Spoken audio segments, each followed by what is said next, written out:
इस्लाम भाइयों, इंसान कोई भी काम करता है तो उस करने की वजह या तो वो डर की वजह से करता है, या शौक की बिना पर करता है, या फिर उसको पता होता है कि इस काम करने के बाद मुझे ये इनाम मिलेगा, उसकी बिना पर उस इनाम की लालच में करता है। मिसाल के तौर पर एक बच्चा अगर स्कूल कॉलेज जा रहा है, या तो वो वालिदैन के डर की बिना पर जा रहा है कि वालिदैन सख्ती कर रहे हैं, या फिर उसका एक अपना ही एक शौक़ है पढ़ने का, वो शौक़ की बिना पर जा रहा है, या फिर जब बंदा कोई डिग्री ले रहा होता है तो उसको पता है कि इस डिग्री लेने के बाद मैं फ़लाँ मुझे जॉब मिल सकती है जिसकी ये सैलरी होगी, इतनी सैलरी वाली मुझे जॉब मिल सकती है। तो ये तीन कैफियतें हैं, डर, शौक़ और इनाम की लालच। इसी तरह एक मोमिन बंदा, उसके दिल में अल्लाह का डर होता है जिसकी बिना पर वो गुनाह को छोड़ता है और इबादत को बजा लाता है। बाज़ मोमिन ऐसे होते हैं कि वैसे ही उनके अंदर मोहब्बत इलाही होती है और वो शौक़ की बिना पर रब ताला की इबादत कर रहे होते हैं और उसके कुर्ब से दूरी ना हो जाए इसलिए उसकी नाफरमानी से बचते हैं। और बाज़ इनाम की लालच में कि मरने के बाद जन्नत मिलेगी, इस बिना पर वो अच्छे आमाल करते हैं। तो ये तीनों ही कैफियत का होना दुरुस्त है। या तो बंदा अल्लाह से डरे, या मोहब्बत इलाही में अमल करे, या जन्नत की लालच में अमल करे। लेकिन सबसे जो बेहतर अमल है वो है मोहब्बत इलाही में अमल करना। अब जिस बंदे के अंदर ये तीनों कैफियतें ना हो, ना ही अल्लाह का डर है, ना ही मोहब्बत इलाही है, ना ही जन्नत का शौक़ है, तो फिर वो बंदा ना तो कोई अच्छे आमाल करता है और ना ही वो गुनाह छोड़ने का उसका कोई जहन होता है, ना ही गुनाह करने के बाद उसको कोई एहसास होता है, ना शर्मिंदगी, ना नदामत, ना ही वो तौबा की तरफ माइल होता है। हमारे बुजुर्गान दीन जिनके दिलों में हकीकी तौर पर खौफ खुदा, उनकी कैफियत क्या होती थी, खौफ खुदा वाला बंदा कैसा होता है। खाली ज़बान से कह लेना जी हम अल्लाह से डरते हैं, तो क्या ये कह लेना काफ़ी है? खौफ खुदा वालों की कैफियत क्या होती है? गौसे आज़म शेख अब्दुल कादिर जिलानी रज़ी अल्लाह ताला अन्हु, जिनकी ज़िंदगी इबादात में गुजरी, जो मादरजात वली थे, जिन्होंने पैदा होते ही रोज़ा रखा, जिन्होंने मदरसे जाते ही 18 पारे सुना दिए, जिन्होंने 40 साल ईशा के वज़ू से फजर की नमाज को अदा किया। बड़ी जवानी में जब ये हज करने के लिए गए तो लोग तवाफ़ कर रहे थे और गौसे पाक रज़ी अल्लाह ताला अन्हु काबे की दीवार से लिपट कर ज़ारो कतार रोते हुए एक दुआ मांग रहे थे कि या अल्लाह, अगर मेरे आमाल तेरी बारगाह में कबूल होने के लायक नहीं है तो मुझे क़यामत वाले दिन अंधा उठाना। लोगों को इस दुआ पे बड़ी हैरानगी हुई। कहा कि ऐ शेख, हम तो अल्लाह ताला से आफ़ियत की दुआ मांगते हैं, तुम क़यामत वाले दिन अंधे होने की दुआ मांग रहे, इसमें क्या राज है? तो गौसे पाक रज़ी अल्लाह ताला ने फरमाया कि क़यामत वाले दिन अगर मैं अल्लाह की बारगाह में मेरे अमाल कबूल होने के लायक नहीं तो मैं लोगों का सामना कैसे करूँगा? उस शर्मिंदगी से बचने के लिए मैं अल्लाह तबारक व तआला से अंधा होने की दुआ कर रहा हूँ कि क़यामत वाले दिन मुझे अंधा होकर उठाया जाए।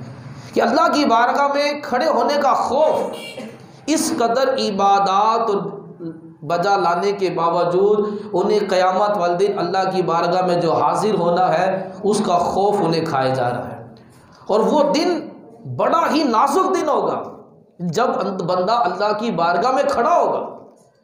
बंदा गौर करे, नबी पाक सल्लल्लाहु अलैहि वसल्लम ने इरशाद फरमाया, हर इंसान रब के सामने खड़ा होगा और बगैर पर्दे के अल्लाह कलाम करेगा।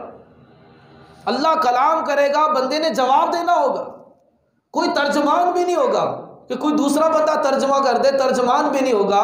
वो एक बड़ा ही नाजुक मामला होगा।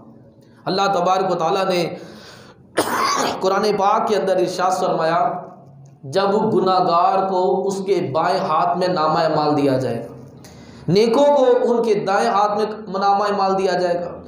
जिनके दाएं हाथ में नामा माल दिया जाएगा वो कामयाब लोग होंगे, जिनके बाएं हाथ में उनका नामा माल पकड़ाया जाएगा वो नाकाम लोग होंगे, जहन्नमी लोग होंगे। तो जब गुनाहगार को उसके बाएं हाथ में जब नामा अमाल दिया जाएगा तो उस वक़्त उसकी क्या कैफियत होगी। अल्लाह कुरान में शाह फरमाता है व अम्मा मन ऊतिया किताबहु बिशमालिही, जब उसके बाएं हाथ में नामा अमाल दिया जाएगा फयकूलु या लैतानी लम ऊत किताबी, कहेगा काश मेरे हाथ में मेरा नामा अमाल मुझे ना दिया जाता। वलम अदरी मा हिसाबी, काश मुझसे हिसाब ना लिया जाता। या लैतहा कानतिल कादिया, काश मेरा मौत मेरा फैसला कर देती, मौत मुझे ख़त्म कर देती, मुझे दोबारा ना उठाया जाता, अल्लाह की बारगाह में यूँ पेश ना किया जाता।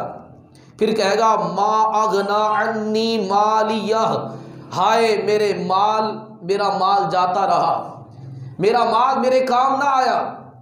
जब क़यामत वाले दिन ज़मीन अपने ख़जाने उगल देगी, ये सोना चांदी हीरे मोती बिखरे पड़ेंगे, उस वक़्त बंदा कहेगा ये वो माल है जिसकी खातिर मैंने चोरी की, मेरा हाथ कट गया, इसी माल की खातिर मैंने डाका डाला, इसी माल की खातिर मैंने जायदाद पर कब्जा किया, इसी माल की खातिर मैंने कर्जे को दबा लिया।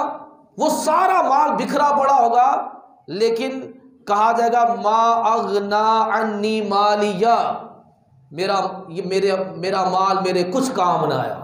उस वक़्त वो माल के ढेर पड़े होंगे, कोई ने हाथ भी नहीं लगाएगा। उस वक़्त माल की कोई अहमियत नहीं होगी, हर बंदा माल से नफरत करेगा कि इसी माल ने तो मुझे हलाक कर दिया, इसी माल ने तो मुझे जो है वो या अय्युहल्लज़ीना आमनू ला तुल्हिकुम अम्वालुकुम वला औलादुकुम अन ज़िक्रिल्लाह व मन यफ़अल ज़ालिका फ़उलाइका हुमुल ख़ासिरून। है ईमान वालों, तुम्हारी दुकान, तुम्हारा कारोबार, तुम्हारी तिजारत, माल कमाने की मसरूफियत तुम्हें नमाज से ना रोके, इसी माल ने तो मुझे नमाज से रोके रखा। ये वो माल आज बिखरे पड़े खजाने, लेकिन आज बंदा क़यामत वाले दिन उसी सोना चांदी हीरे जवाहरात से सख्त नफरत कर रहा है कि इस माल ने मुझे हलाक कर दिया। कहता है मा अगना अन्नी मालिया, मेरा माल मेरे कुछ काम ना आया।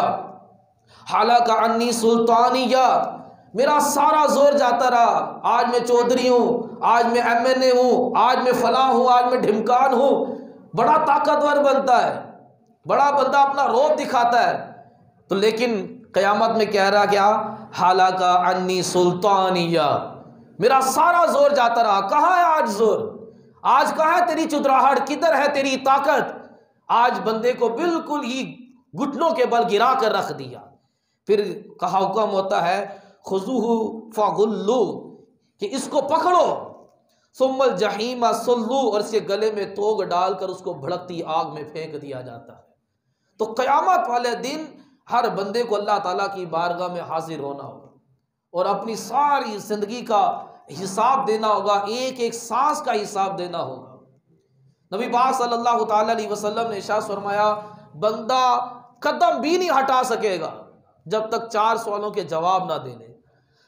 पहला सवाल होगा उम्र कैसे गुजारी, बताओ सारी उम्र कैसे गुजरी। अब बंदा गौर करे कि मेरी उम्र कैसे गुजर रही है। मैं क्या बताऊंगा कि माल कमाते हुए गुजर गई, सिर्फ माल कमाने ही का शौक था, कोई और शौक भी था, कोई नमाजों का, कोई नवाफिल का, कोई नफली रोज़ों का, कोई तिलावत का, कोई हज का, कोई उम्रे का, कोई एतिकाफ का, सिर्फ माल कमाने ही पर ही जोर था। सारी उम्र जैसे ही होश संभाला माल की मोहब्बत थी, माल कमाने में मसरूफ रहे, जाते जाते बुढ़ापे में पहुंच गए। और बुढ़ापे के अंदर भी माल की मोहब्बत कम नहीं होने का नाम ले रही। बुढ़ापे में